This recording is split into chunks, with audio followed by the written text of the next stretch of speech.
Bom, boa tarde. Eu vou ter que já dar início à outra sessão pelo tempo, né? Que a gente tem pouco tempo. Eu sou a coordenadora, sou a conselheira Silvia Barbosa e trabalho com habitação há mais de 30 anos também. Trabalhei, inclusive, com essa área de assistência técnica e quero parabenizar o CAL por ter tido, né, essa grande, né, ideia de fazer esse seminário tão importante, que está sendo bem-vindo, na figura do presidente Jerônimo, e também parabenizar a Marcela Aba, que coordenou esse seminário. Vou fazer um rápido relato que eu acho importante, que a assistência técnica vem sendo discutida há décadas, desde as primeiras experiências de mutirão de habitação popular, em São Paulo, Porto Alegre, Rio de Janeiro. O Rio de Janeiro tem uma experiência de 12 anos com o projeto Mutirão, que foi realizado dentro da Secretaria Municipal de Desenvolvimento Social na década de 80, e ainda existe como um pequeno programa hoje em dia na Subsecretaria de Habitação. O programa Mutirão no Rio de Janeiro foi pioneiro dentro do Rio de Janeiro e trabalhou justamente com essa questão de assistência técnica e assessoria. Era uma troca de saberes entre técnico e popular. E foram 12 anos, quer dizer, foi um projeto bastante longo. Então, para você ver que essa temática não é nada recente, particularmente também no Rio de Janeiro. Embora outros programas ficaram muito conhecidos, né, como principalmente o de São Paulo, né, porque trabalhou mais com a questão de habitação, né, com a habitação, com os mutirões habitacionais. Aqui a gente teve esse importante projeto que trabalhou com todo tipo de assessoria, não só uma assessoria na parte da habitação, como também implantando rede de esgoto, fazendo creches, né, e postos de saúde, no sentido justamente que a habitação não é só casa, a habitação é cidade. Então, isso já aconteceu dentro da cidade. Outros projetos mais recentes também, Moradia Digna, que foi feito no centro da cidade, pela Helena Galiza e Laís Coelho, Novo São Bento, também melhorias habitacionais que foi feito dentro da favela Santa Marta, e tudo isso, né, vem sendo realizado. O programa PAP, que vai ser agora, né, apresentado pelo professor Maurício Campbell e Laura Elza Gomes, e as arquitetas Fernanda Biso e Elga Santos, também é um importante projeto, né, muito importante, por sinal, e que tem toda uma interface que teve com o Instituto de Arquitetos do Brasil, com a universidade, com recursos da União Europeia na questão que teve do pouso de melhorias habitacionais. Então, também bastante interessante. Então, eu quero chamar, para compor a mesa, eu vou chamar de 2 em 2. Os professores Maurício Campbell e a professora Laura Elza Gomes, né? Eles podem, se quiser, falar rapidamente do currículo de cada um, acho que eles falam mais rápido do que eu, se quiserem falar rápido, ou entrar direto no assunto, né? E depois eu vou chamar as outras mais arquitetas, né, que vão compor esse projeto, Fernanda Biso e Elga Santos. Muito obrigado. Então, dou abertura à sessão. Pode chamar.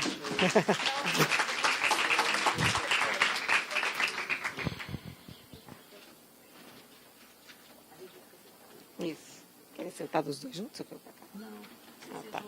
Não? Já ficamos juntos há muito tempo. Ele vai falar primeiro, né? Esse está funcionando? Acho que está, né? Se não tiver, você pega. Boa noite.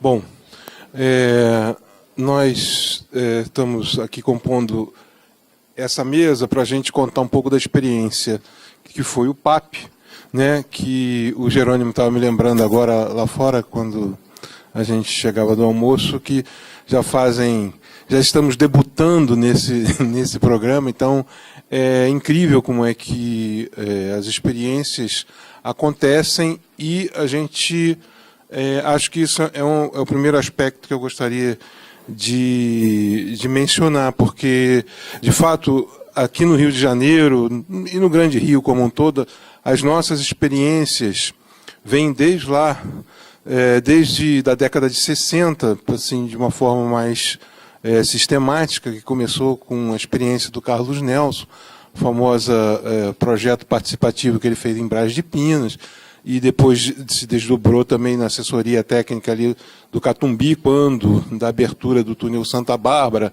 né, e da execução daquele eixo viário do viaduto 31 de março, simbolicamente denominado 31 de março. E durante toda a década de 70, algumas experiências aconteceram, como a Silvia falou, e também a gente que é oriundo, eu sou oriundo da UF, fui aluno de Regina na experiência do projeto que ela contou da Favela do Gato, posteriormente fui monitor da disciplina também acompanhando, e a gente teve na UF em especial uma experiência, eu acho que não diria única, exclusiva, mas bastante forte nesse sentido do atendimento do arquiteto e urbanista para essa parcela da população que não recebe de forma direta ou não percebe que recebe de forma direta os nossos serviços. E a gente tem um histórico muito interessante, e eu queria até começar não, mas uma coisa que eu queria frisar é a importância do CAL construir essas articulações, esse raciocínio, promover a troca dessas experiências, que assim como o PAP, que foi pontual no IAB, lá no início desse século, a gente tem muito acúmulo, muita discussão acumulada, muita proposta realizada, que a troca dessas informações, eu acho que é uma das formas que a gente vai ter de garantir a permanência dessa luta, né?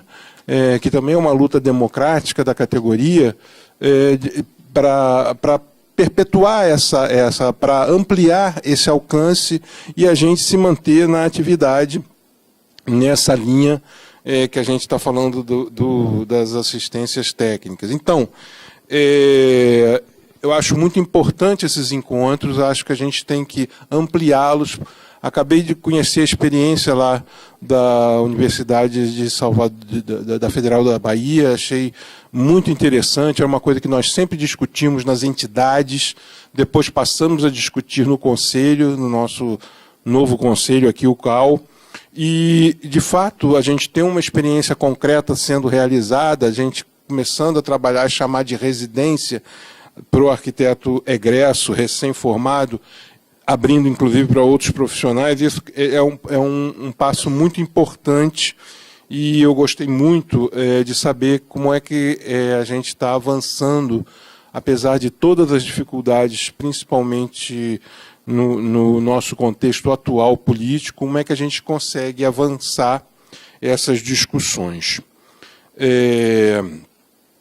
Fora isso, também acho importantíssimo assim, a nossa experiência no PAP, da mesma forma que na universidade, que eu e Laura somos professores da UF, nós temos esse campo de possibilidade de discussão, de estudo e de divulgação.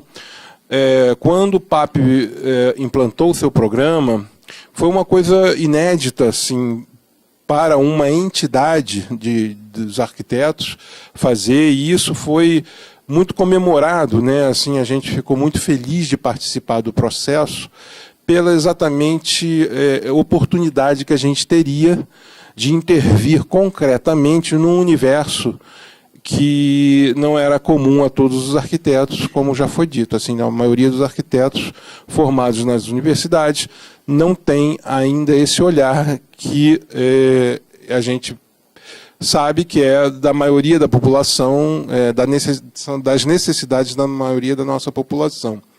Então, essa oportunidade foi muito boa. Quando, além do programa, nós tivemos a oportunidade de participar também com os trabalhos dos arquitetos que faziam parte do programa. No Congresso, né, Brasileiro de Arquitetos que teve no Rio, exatamente nesse período, foi também uma forma de ampliar essa discussão, da gente perceber como esse trabalho é relevante e a gente tem, assim, percentualmente, um alcance muito pequeno, tanto pela necessidade do que precisa ser feito, quanto do que poderíamos fazer efetivamente para a questão da moradia. O direito à cidade, como a Regina falou de forma bem enfática, que isso significa, daí com todos os seus significados que tem por trás. A experiência do PAP propriamente dita, eu acho que tanto a Fernanda quanto a Elga vão ter oportunidades de mostrar de forma mais clara o que o programa conseguiu alcançar. E eu acho que é importante só eu dar um panorama, não vou me estender muito para passar a palavra para a Laura, mas o que para mim foi muito um desafio que eu acho que o programa tinha, gente como orientador, porque nós também fazíamos parte de uma equipe multidisciplinar. Foi uma coisa muito interessante. Teve um processo seletivo para escolher os arquitetos que pretendiam trabalhar como orientadores do PAP, do qual eu e Laura saímos da quais nós fomos escolhidos, e tinha uma equipe multidisciplinar abordando os assuntos que a gente selecionou como sendo provável da gente encontrar problemas como de conforto ambiental, problemas estruturais, problemas construtivos. Então, teve outros profissionais que trabalhavam dando apoio dentro dessas áreas específicas, e nós dois acompanhávamos os projetos sendo desenvolvidos pelos arquitetos residentes das intervenções propostas. Então, tinha toda uma estrutura, né, de convênios para selecionar as comunidades, a gente batalhou muito por ter recursos financeiros, que foi uma das coisas que o PAP, no final, concluiu que foi muito difícil, o alcance foi muito limitado, porque os moradores acabaram não conseguindo, de forma fácil, os créditos necessários para implantar as reformas que nós propunhamos com os projetos. Mas, de qualquer forma, a experiência foi muito rica no sentido da gente encarar o problema, tentar resolver fora do universo da academia, e isso eu acho importante ressaltar, pela dificuldade que, de fato, a gente tem fora da academia, onde a gente, teoricamente, também tem isso, tem condições que aqui fora as entidades não têm, a sociedade também não tem de forma organizada. Pois não. E o IAB, então, teve, de fato, uma iniciativa que eu acho que é merecedora de elogios, no sentido de dar um passo para que isso pudesse se concretizar. Então, as experiências, eu acho que dos projetos, a gente vai ver daqui a pouco, mas, para mim, esse quadro, assim, ressaltar assim, tanto o contexto como ele se deu, como as dificuldades que a gente enfrentou, que foram todas, né? A gente vai ver nos projetos que a Fernanda e a Elga trouxeram, como é que a gente enfrentava todo tipo de problema dentro da comunidade, como já foi dito aqui, né? A gente não precisa repetir, até porque eu acho que boa parte de nós já tem noção desse tipo de trabalho. Então, os problemas eram, assim, desde problemas sofisticadíssimos com relação à estrutura da residência, o terreno onde estava implantado, a forma como ele foi construído, como o segundo andar na casa continuava de pé, até situações simples, como uma abertura mais de uma janela, de uma fenestração no cômodo, para aproveitar um sol nascente, ou então para possibilitar uma ventilação cruzada. Os problemas, do ponto de vista arquitetônico, os mais variados possíveis, e a gente tendo que, num flash, né, de análise, resolver problemas de todas essas naturezas de uma forma muito rápida, porque o programa também não tinha disponibilidade financeira nem fôlego muito extenso. Nós tínhamos que resolver rapidamente os problemas que a gente enfrentava. Isso, na verdade, é só uma introdução. Eu acho que vai, na fala da Laura e da Fernanda e da Elga, a gente vai ter uma ideia mais precisa do que a gente conseguiu fazer.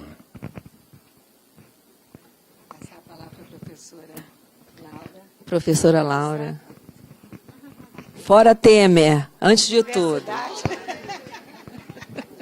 Boa tarde a todos. Fora Temer. Dia 28, greve geral. Enfim, boa tarde a todos. Eu atualmente ainda sou professora da UF, estou num processo já de aposentadoria, mas na época fui coordenadora, acabei de finalizar um período da coordenação do curso, que foram 4 anos, e na época que nós éramos orientadores, eu também era professora de projeto. Eu queria falar um pouco do que era esse programa, que eu achei que o Jerônimo ia fazer uma apresentação, e eu acho que as pessoas talvez não estejam entendendo exatamente. Tudo começou com um programa com um nome muito estranho, que era APD, Apoio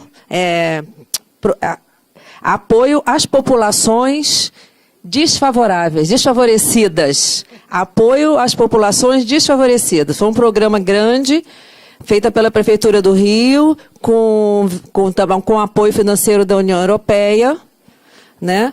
E com a participação do IAB, que esse programa era um programa amplo, ele tinha uma parte de geração de renda, outra parte de desenvolvimento social. Eu estava até anotando aqui, estava tentando me lembrar, gente. Não, o programa Bairrinho, eu vou explicar, mas ele tinha desenvolvimento social, geração de renda e trabalho e habitação. E o IAB entrou na área de habitação, né? Mas esse programa era um programa muito mais amplo. Né, que você, quando entrava naquela comunidade, a gente entrava com a habitação, mas os outros programas estavam acontecendo simultaneamente. Foram escolhidas 5 áreas da prefeitura, a própria prefeitura escolheu essas 5 áreas, na época, eram 5 áreas que tinham sido objeto do projeto Bairrinho, ou seja, eram áreas que tinham saneamento, que tinham passado por um processo de infraestrutura, de esgoto, de tudo, porque a gente não podia pensar em melhorias habitacionais, né, nesse sentido, num lugar que você não tivesse redes e tal já resolvidas. Então, a gente entrava na melhoria habitacional, e isso que, na época, foi o grande diferencial, porque, normalmente, o Favela Bairro, o Bairrinho, eles faziam toda a parte urbanística e a habitação ficava totalmente degradada. E a gente teve casos, a Elga e a Fernanda vão mostrar aí, surpreendentes da gente achar, por exemplo, aqui no Vila Parque da Cidade, que foi uma das áreas, pertinho do Parque da Cidade, uma área nobre do Rio de Janeiro, a gente achou, por exemplo, casas que não tinham vaso sanitário dentro. Era usado o vaso sanitário do vizinho, né? Tinha uma família morando. Então, assim, a gente viu situações absurdas. Então, o PAP, ele aí entra, como o Maurício já explicou, né? O IAB fez essa interface e ajudou bastante. Ele entra como uma experiência, né? Como uma experimentação de uma possibilidade de implantação de uma política pública. Todo mundo que estava trabalhando no PAP e os arquitetos, eram todos arquitetos formados, recém-formados, mas arquitetos, ele recebeu uma bolsa mínima, os orientadores recebiam também uma ajuda de custo mínima, e todo mundo estava ali num idealismo enorme, feliz da vida, trabalhando loucamente, né? Porque a gente queria que aquilo virasse uma política pública, né? Todo mundo estava ali com esse sonho. Nós fomos no Congresso de Arquitetos, fomos no Fórum Social Mundial apresentar esse trabalho, numa mesa que o Nabil estava participando na época. Então, a gente estava, assim, numa felicidade completa. Isso foi em 2001, 2003. Né? Quer dizer, faz um tempinho. Nada disso aconteceu, quer dizer, nada disso aconteceu, não. Alguma coisa aconteceu, mas assim, no Rio, efetivamente, que a gente achava que esse projeto, que era inicialmente 500 projetos, né, 500 moradias, que foram objeto desse trabalho, a gente imaginou que isso ia ser uma coisa que ia, né, se espalhar pela cidade e a gente ia conseguir fazer uma coisa grande, né, já que a gente via o resultado na prática disso. Isso não aconteceu, mas a gente ficou muito feliz acompanhando no Brasil as iniciativas e principalmente a lei da ciência técnica, que hoje em dia é uma lei, apesar de não funcionar exatamente como a gente gostaria ainda, mas já é uma lei. Então, esse eu acho que, assim, nosso sonho já foi um pouco... E aqui a gente está vendo que ainda tem muito a se fazer. Eu não quero ficar falando do direito à moradia, do direito à cidade, porque eu acho que todas as mesas já falaram isso. Todos os arquitetos que estavam participando desse trabalho, eles tinham esse entendimento, né, do papel social do arquiteto. Todos estavam ali com essa clareza. Eu quero falar mais do sentido do que foi o aperfeiçoamento profissional, porque o PAP, que aí era o programa do IAB, ele se chamava Programa de Aperfeiçoamento Profissional. Foi num primeiro momento, quando eu vi a Ângela falando da UFBA, eu falei, é o PAP. É exatamente o PAP. Só que no nosso caso era uma experiência dentro da prefeitura, né, junto com a prefeitura, e com verbas em que a gente efetivamente agia na habitação, e no caso dela é uma especialização.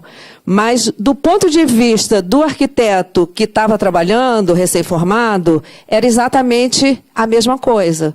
Eles tiveram 6 meses de curso, onde eles aprendiam muitas coisas que saem da faculdade sem saber, e aí elas podem falar mais dessa sensação, né? Ninguém sabe fazer orçamento, ninguém sabe fazer instalações elétricas inteirinha, todinha, da rua até lá dentro, né? Não sabe resolver patologias estruturais, que era o que a gente encontrava demasiadamente. A gente sabe até lançar uma estrutura e tal, sabe calcular uma coisa pequena, mas ali a gente estava trabalhando em comunidades e com patologias muito graves. Então, isso a gente tinha que, inclusive, descobrir, né? Como é que era. Então, tinha um curso que eles tinham aulas com os outros profissionais envolvidos, além de mim e do Maurício, que eram os orientadores de projeto, eles tinham um curso de conforto ambiental, e era um conforto ambiental adequado à realidade, né, de áreas de comunidade. Né? Não dava para ficar naquele conforto ambiental maravilhoso com brises da Hunter Douglas, nada disso. Então, tinha conforto ambiental, tinha a parte de instalações prediais, de efetivamente saber calcular, fazer, dimensionar. Tinha a parte de metodologia, que era uma metodologia para saber se colocar frente àquelas situações, saber lidar com o morador, ou dentro da comunidade, com a associação, com os participantes, né, os atores. Tinha aula de estrutura, né, com o professor Oswaldo, que hoje é nosso professor na UF. A gente roubou ele da Rural. Com o Oswaldo. E tinha a parte de orçamento, que eles tinham que fazer um orçamento detalhado. Né? Quer dizer, eles tinham que fazer um projeto executivo de verdade. E aí eles nunca tinham feito isso. Então, desse ponto de vista da experiência da formação, eu acho que foi assim importantíssimo para eles, principalmente, e para nós, enquanto orientadores, e para o Jerônimo, a clareza que a gente teve naquele momento de ver a importância dessa residência. E daí a gente começou a pensar nessa residência. E na época, em Niterói, porque nós trabalhamos na UF em Niterói, o programa de médico de família, e aí o Valverde está aqui, o Augusto, ele estava funcionando maravilhosamente, ele foi um pioneiro, né? Foi um programa pioneiro da prefeitura, e a gente começou até a pensar assim, por que não juntarmos aos médicos de família e fazermos os arquitetos de família? Porque a gente percebeu que durante essas visitas às habitações, às moradias, muitas pessoas que habitavam que habitavam locais que não tinha janela, umidade, isso tudo que a gente já sabe, tinham doenças respiratórias muitas. Então a gente começou a pensar assim, olha, se já existe um cadastro, né, na prefeitura para o médico de família, o arquiteto pode ir junto com o médico de família, né, e fazer tirar a doença da casa, né, fazer uma habitação saudável, né, do ponto de vista de uma habitação saudável, para você eliminar doenças que muitas vezes vêm da questão, né, da própria habitação. Isso a gente tudo ficava conversando naquela época. O que eu acho importante é essa... Quer dizer, eu fui coordenadora agora e eu vejo como os alunos se ressentem, né, dessa prática de verdade. Os professores têm preguiça de levar na obra, isso eu sei, porque, como coordenadora, eu ficava pedindo para os professores, gente, tem que levar na obra, quer dizer, é trabalhoso, os professores são mal remunerados, fazem 10 mil coisas, todo mundo.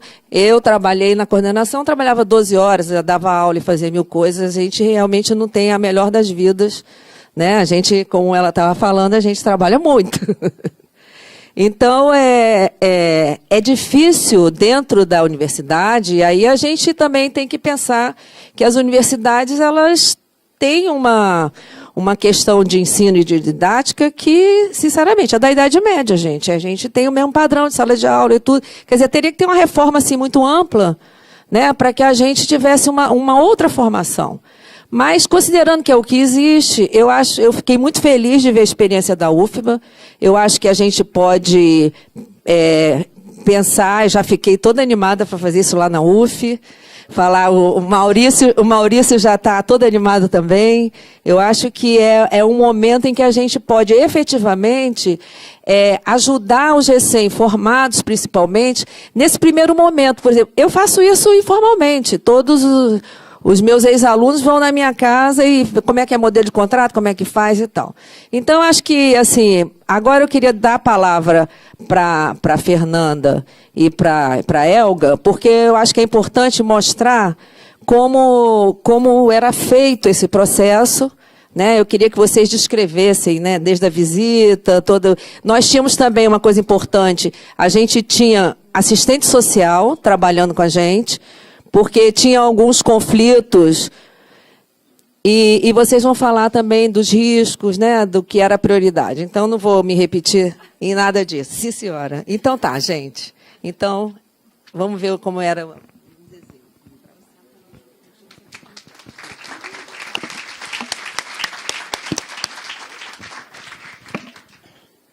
Bom, então...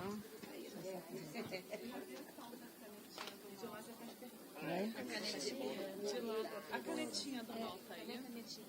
Tá aqui, que passa o slide. Depois é completamente diferente do meu.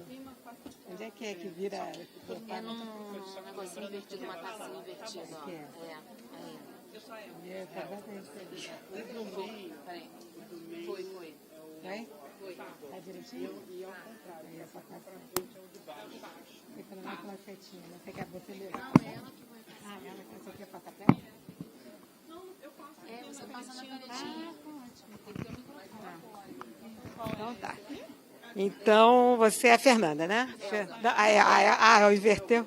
Então, mas é esse daí que é o que ela vai falar? Não. A gente fez junto. Ah, mas é esse que ela vai falar. Tá certo. Então, você...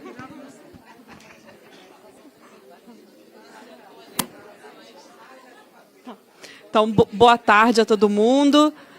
Muito obrigada à organização, né, por a gente estar podendo apresentar aqui um pouco da nossa história, porque agora a história passada a gente descobriu que é muito passado hoje.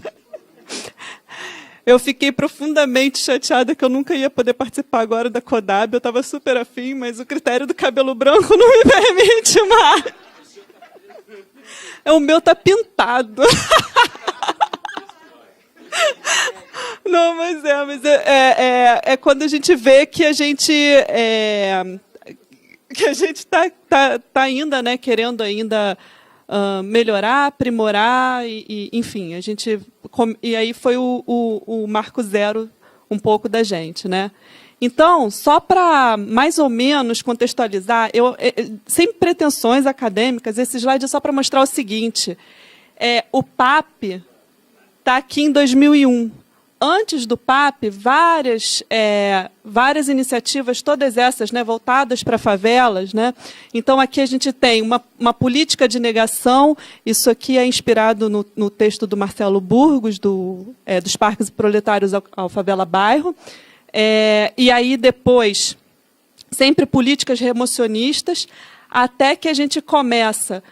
a partir de 83, com o Proface, e aí começa o mutirão, e antes um pouquinho, em 68,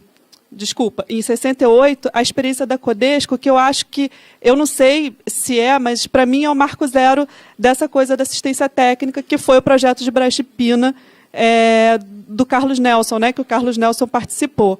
E aí, quer dizer, a gente tem de 69 e em 93 a gente tem Favela Bairro, que vai cuidar da parte externa, e em 2001 o PAP com essa proposta que era, na época, louca, de entrar na casa dos moradores. Eu, particularmente, já vinha no Favela Bairro desde 99. Então, eu já sabia como era o fora e estava querendo saber como era dentro, e aí me inscrevi no PAP. Eu era recém-formada, eu tinha me formado naquele ano.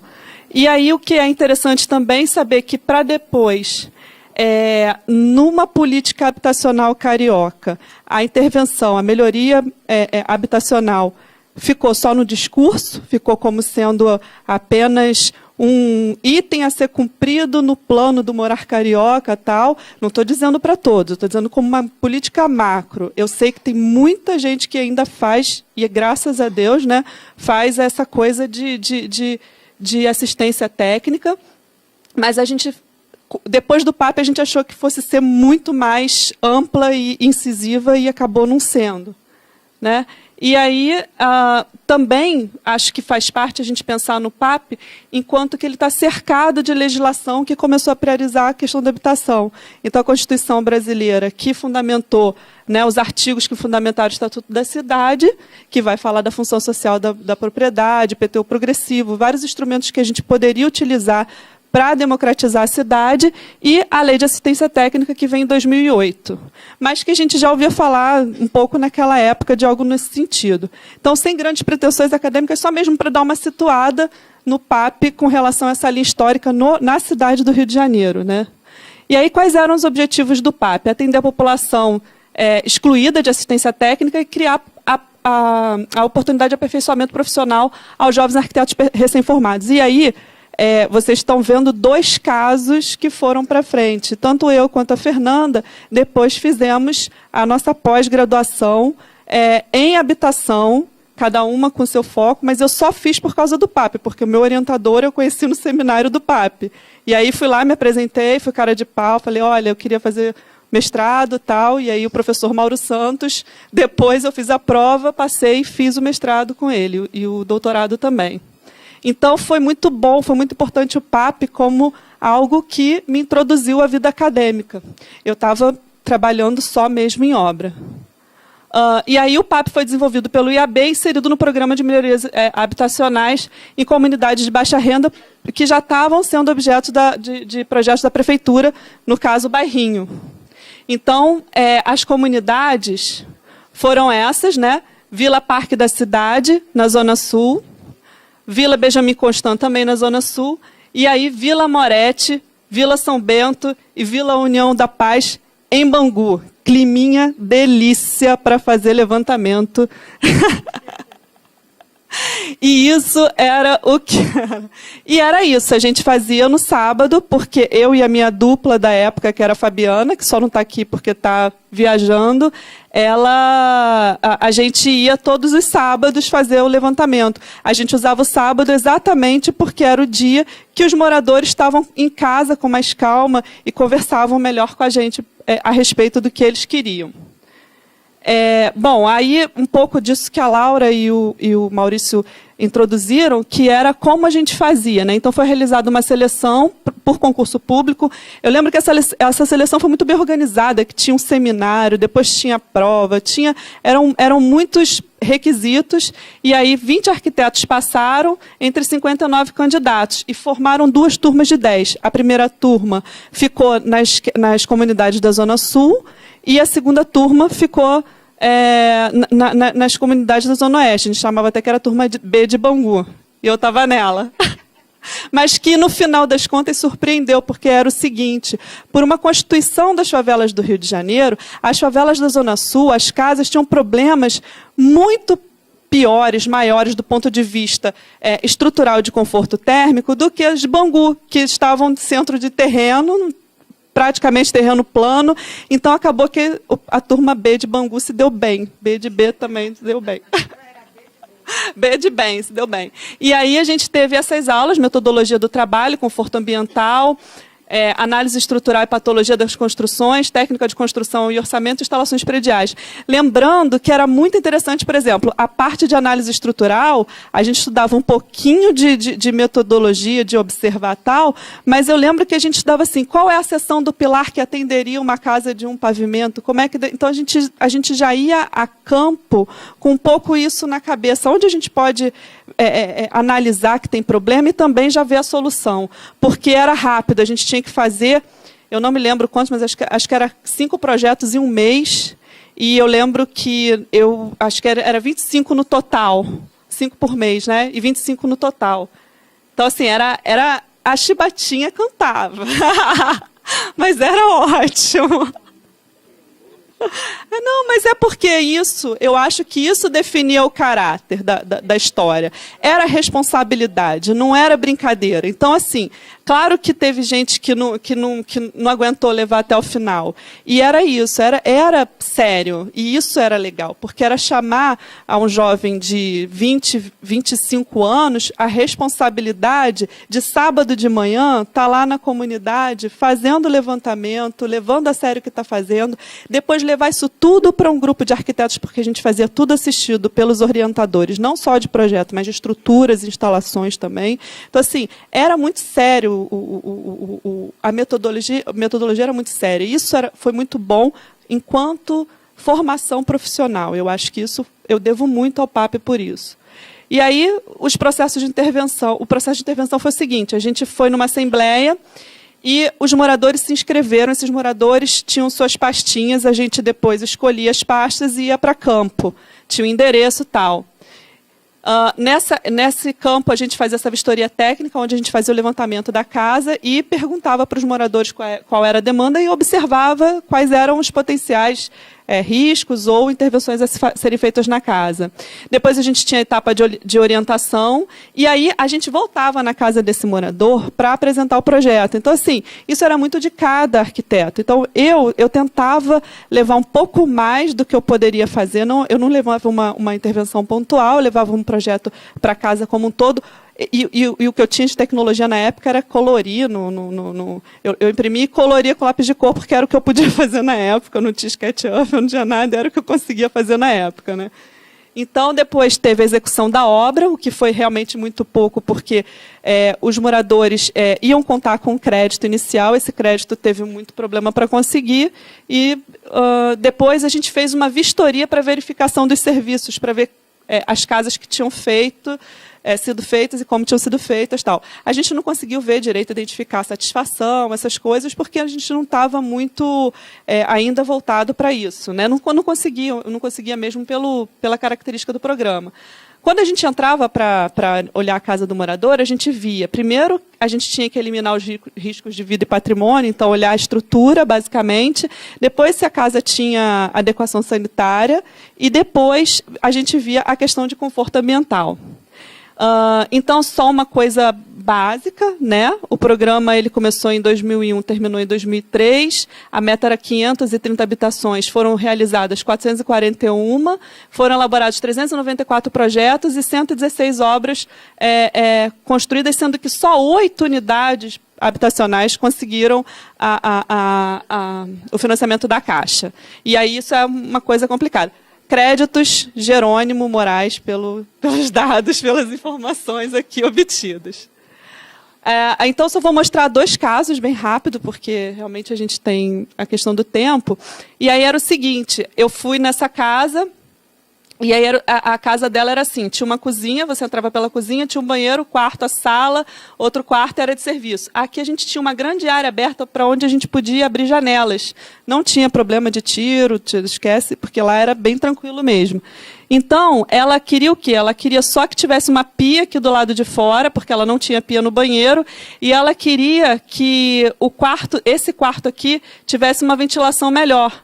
Aí, observando a casa, eu percebi que era só eu dar uma mudadinha nos cômodos. Assim, eu não fui ver se ela fez isso, mas era só a gente fazer isso. Aqui era a área de serviço, continuou sendo, a gente só tirou essa barreira porque impedia essa circulação para cá.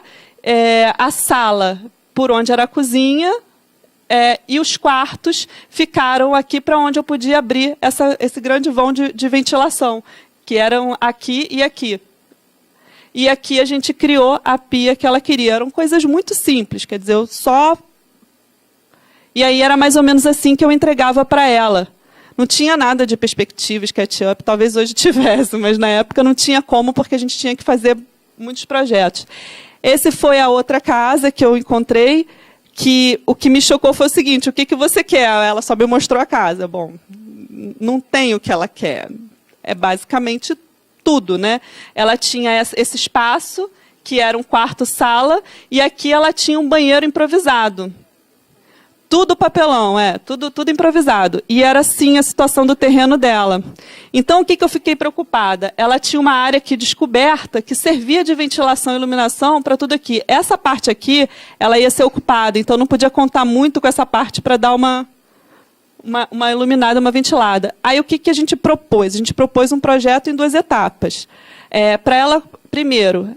seria realmente a consolidação, porque tinha risco, né? Então, a parede aqui, e aqui 2 pilares, e completar o pé direito usando o muro do vizinho, que estava ótimo. Porque era o que a gente podia fazer, porque também a gente tinha uma limitação de orçamento de R$700. Era um negócio que... Não era fazer orçamento, era fazer um orçamento que coubesse R$700 de mão de obra e R$700 de material, porque tinha uma história dessa também.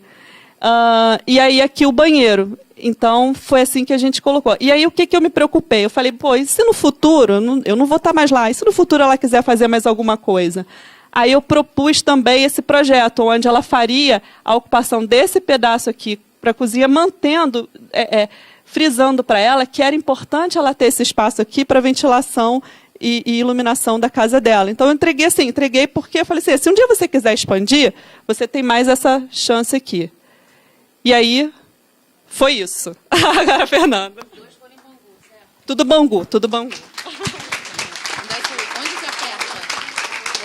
Outra comunidade. Não, é esse mesmo. Não, é na mesma. A gente juntou. A gente juntou as 2 apresentações, ficar uma coisa só e mais rápida.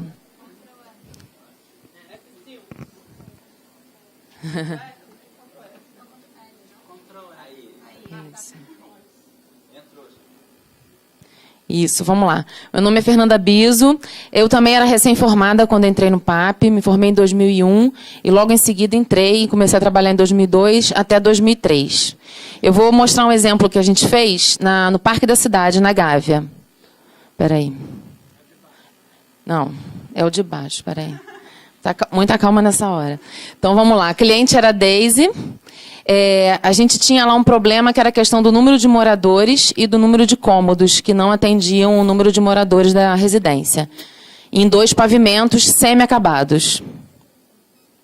E a solicitação deles era o seguinte, 2 quartos no térreo, 1 quarto no segundo pavimento e uma escada de acesso ao segundo pavimento, que era precária. E o que a gente observou? A falta de conforto e salubridade e a falta de segurança nessa escada que era improvisada. Então, o que a gente tinha lá? A gente tinha uma área que a gente poderia intervir, mas uma residência totalmente enclausurada com os vizinhos, porque o Parque da Cidade é uma ocupação bem densa e encosta. Então, você não tinha muita opção de abertura de vãos de ventilação nessa construção. Então, você tinha um primeiro andar com um espaço ainda para intervir e um segundo andar com uma área descoberta e vazia, tá? Sendo que todos os cômodos praticamente não tinham ventilação, somente a sala de estar, que era à frente da construção, e o quarto de cima. Aqui umas fotos para ilustrar. A única janela que ventilava, de fato, para fora era a da sala e do quarto em cima. E a área vazia em cima e a escada que eles acessavam o segundo andar, que era uma escada de madeira bem improvisada. Então, o que a gente pensou? Vamos consolidar, fazer algumas alvenarias embaixo para consolidar o quarto, a sala e mais um quarto aqui. E, de fato, fazer essa escada. E no segundo andar, fazer mais um quarto, um banheiro e mais um outro quarto. Sendo que o diferencial desse projeto foi a gente tentar ventilar esses cômodos que a gente não tinha como ventilar para as laterais da construção. Então, o que a gente criou? Aí ficou esse seguinte layout no térreo. A gente conseguiu ventilar, continuou ventilando aqui. Esse quarto, a gente fez uma ventilação para cá, superior, que pudesse ser auxiliada pela sala, e a gente criou aqui no meio da escada um prisma de ventilação, que no corte vai dar para ver melhor. E aí eu consigo ventilar esse quarto para esse prisma de ventilação, o banheiro e mais essa janelinha aqui. A mesma coisa a gente fez aqui. Conseguimos ventilar esse quarto por cima da porta, aqui e aqui. Também para esse prisma de ventilação. E esse quarto, que também não tinha ventilação, para esse espaço criado. Então, o que foi o prisma? A gente construiu a escada e até o final dele, lá na cobertura, que ela tinha um terraço, uma laje descoberta, a gente fez uma cobertura em estrutura metálica com telha transparente, ou seja, todo o ar quente subia e fazia com que a casa ficasse mais confortável. Não era o melhor dos mundos, mas foi o que a gente conseguiu fazer para poder dar uma ventilação melhor nessa unidade. Então, essa ventilação era induzida e o ar quente subia, eliminado pela cobertura, que era apenas em uma parte metálica para segurança, né, tinha que ser fechado, e aí tinha um telhado também. Então, eram grades de ferro e uma telha translúcida. E com isso a gente conseguiu, né, a conjunção desse eixo vertical para localizar a caixa de escada e fazer essa ventilação. Bom, esse caso, eu vou falar um pouco agora da minha outra experiência que eu achei interessante compartilhar com vocês, porque assim como a Elga já falou, depois que a gente saiu do PAP, a gente acabou dando continuidade aos estudos. E eu acabei fazendo um mestrado em Engenharia Civil na UF, na área de patologias, porque o que a gente mais encontrava nas casas eram as patologias. Então, eu queria estudar o que era possível, como identificar, que metodologia de inspeção a gente podia utilizar, o que, de fato, a gente podia estar agregando ao trabalho que a gente tinha já desenvolvido no PAP. Então, o objetivo da pesquisa foi elaborar uma metodologia de inspeção e diagnóstico dessas habitações autoconstruídas, ou autoempreendidas, né, conforme o Nabil Bonduc falou. Então, e mostrar o cenário dessas anomalias encontradas. Então, eu fiz um estudo de caso em Niterói, na comunidade Pátio da Leopoldina, que é uma comunidade na beira da BR-101. Deixa eu voltar aqui. Na época, 2005, tinham 487 habitações. Hoje, você passando lá, você vê que tem muito mais. Então, eu fiz um levantamento, eu juntei a metodologia que existia para habitações formais e adaptei, fazendo a adaptação com base na minha experiência do PAP. Tá? E criei uma metodologia de inspeção, que pode ser usada para outros programas, para uma futura assistência técnica, que porventura possa ser criada aqui no Rio.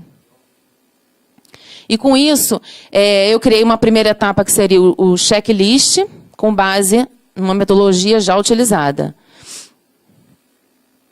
um formulário de levantamento cadastral. Nesse formulário, eu entrava dentro da casa da pessoa e mapeava o que eu via de anomalia conforme uma legenda. Então, isso facilitava a análise de cada habitação da amostra para avaliar o que de fato tinha que ser feito, qual era a intervenção prioritária. E depois uma anamnese, que é uma conversa com o morador, saber como foi construída a casa, quais são os dados socioeconômicos, se ele tem renda, qual é a composição familiar. E uma etapa importante que depois da vistoria era a avaliação da gravidade da anomalia, que eu usei uma matriz chamada GUT, que é gravidade, urgência e tendência. É você dar uma pontuação para a gravidade daquele problema, a urgência de haver uma intervenção e a tendência daquilo piorar. E com isso eu conseguia pontuar, avaliando cada habitação entre extremamente grave, muito grave, grave, pouco grave e sem gravidade.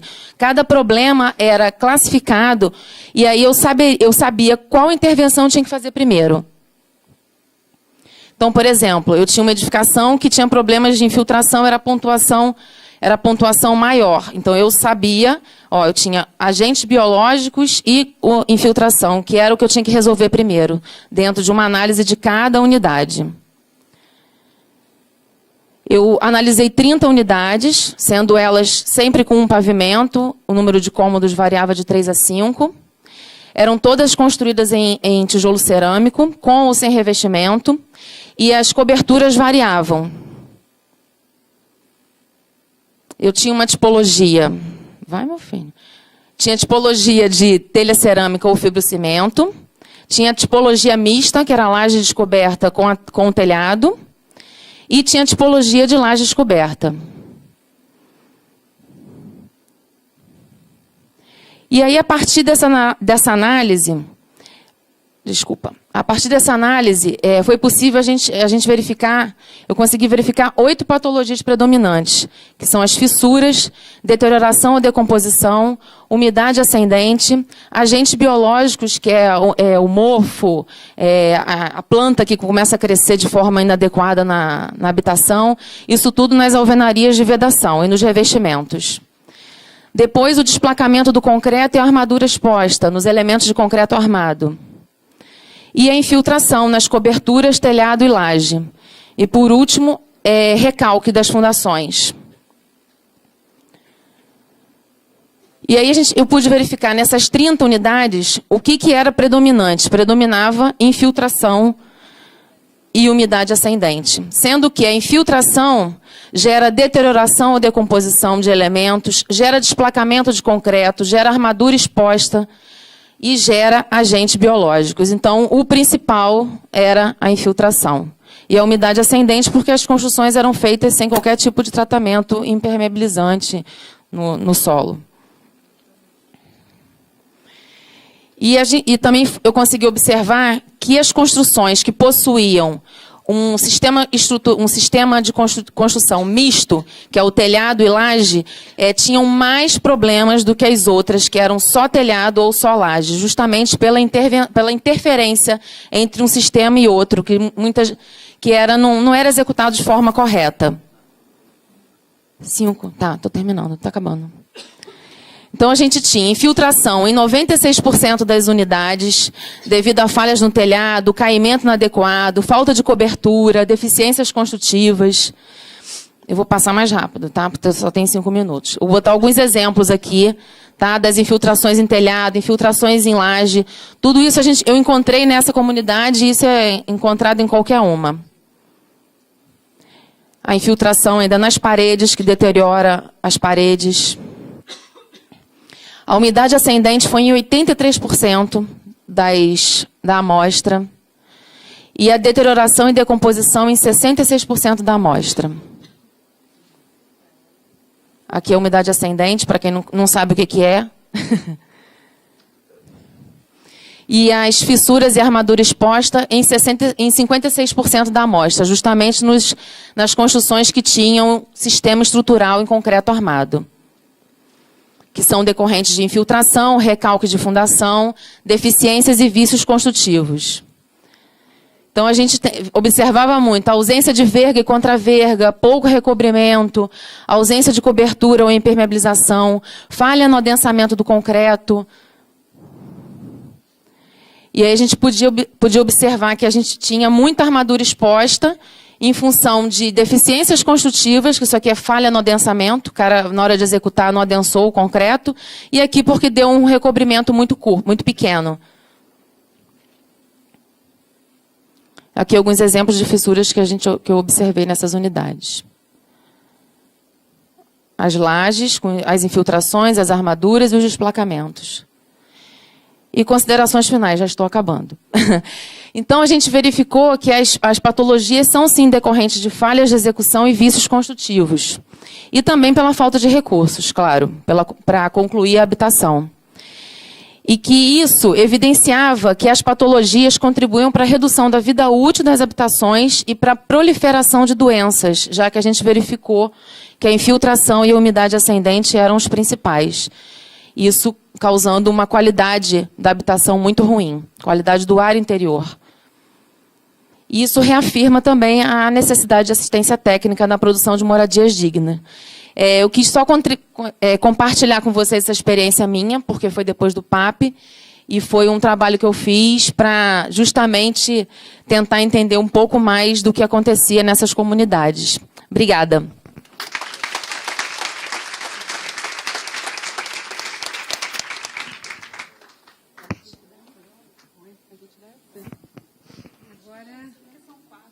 São quatro, não, mas de repente podia... tem mais uma cadeira ali. Então, está aberto para questões, para a plateia.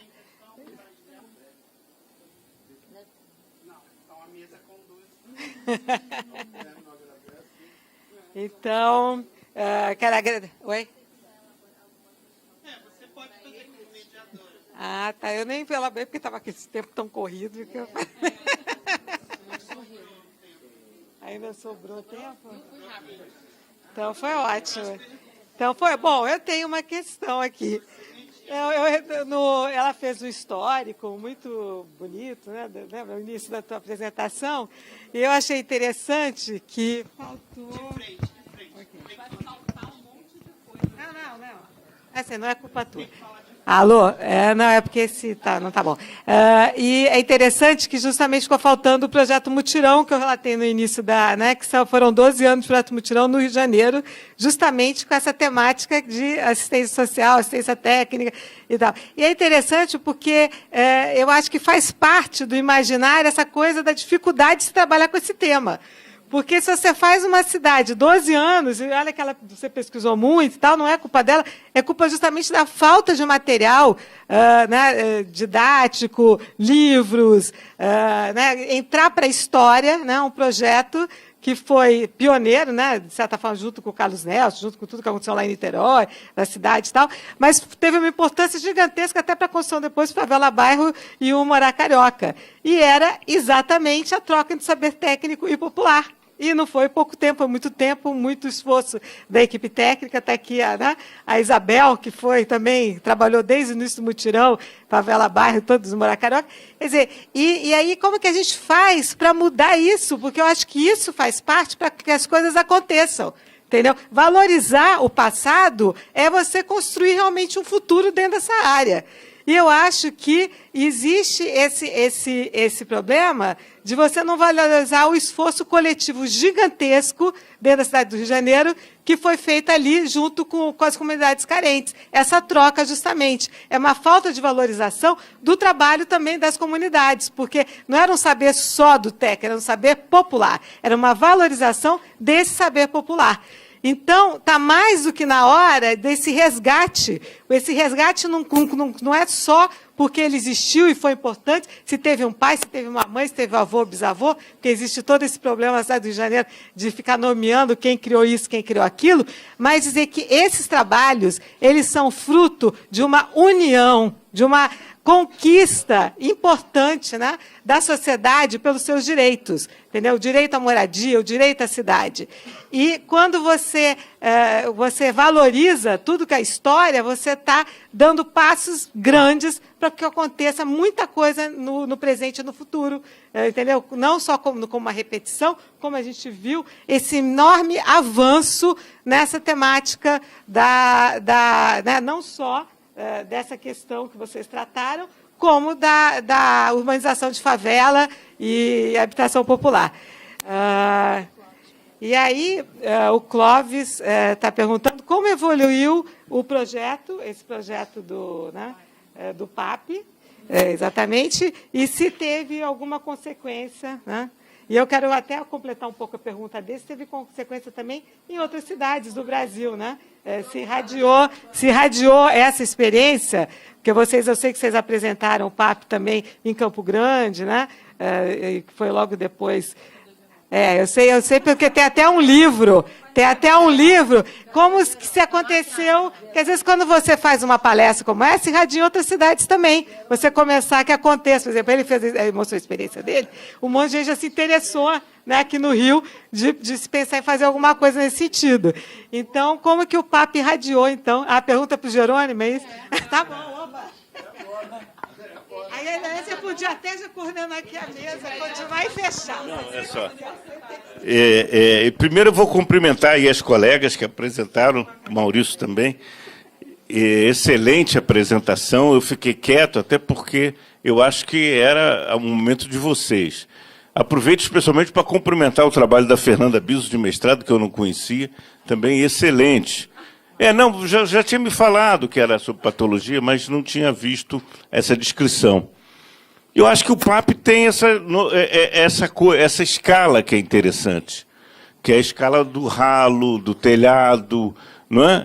É o problema da habitação nessa escala. Isso eu acho que é uma coisa muito importante. E a questão também da metodologia, né, de arquiteto formado, fazer um programa de residência. Eu acho que foram as duas contribuições que a gente deu.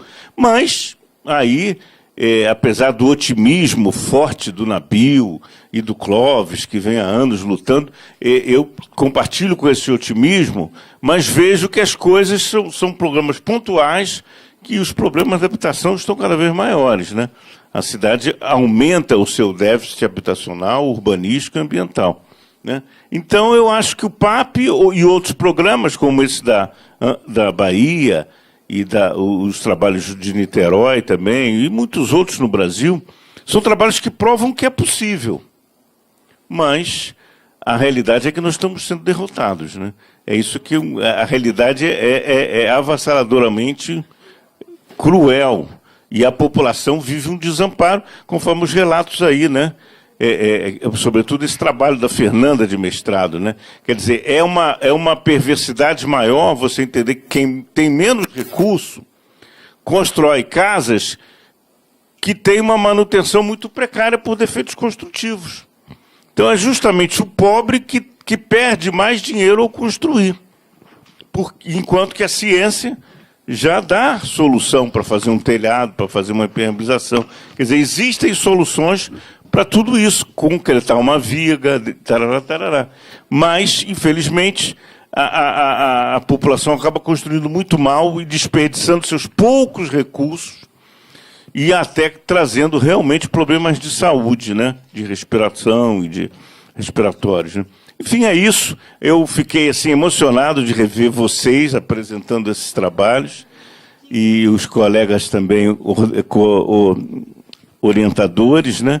Eu acho que foi uma jornada inesquecível, pelo menos para mim, me marcou muito em todas as jornadas que eu já tive, talvez tenha sido a mais especial mesmo. Havia mesmo muita responsabilidade, muita seriedade, e está aí, até hoje o trabalho, depois de 15 anos, ele ainda tem uma expressão, né? Parabéns para vocês, parabéns para os professores.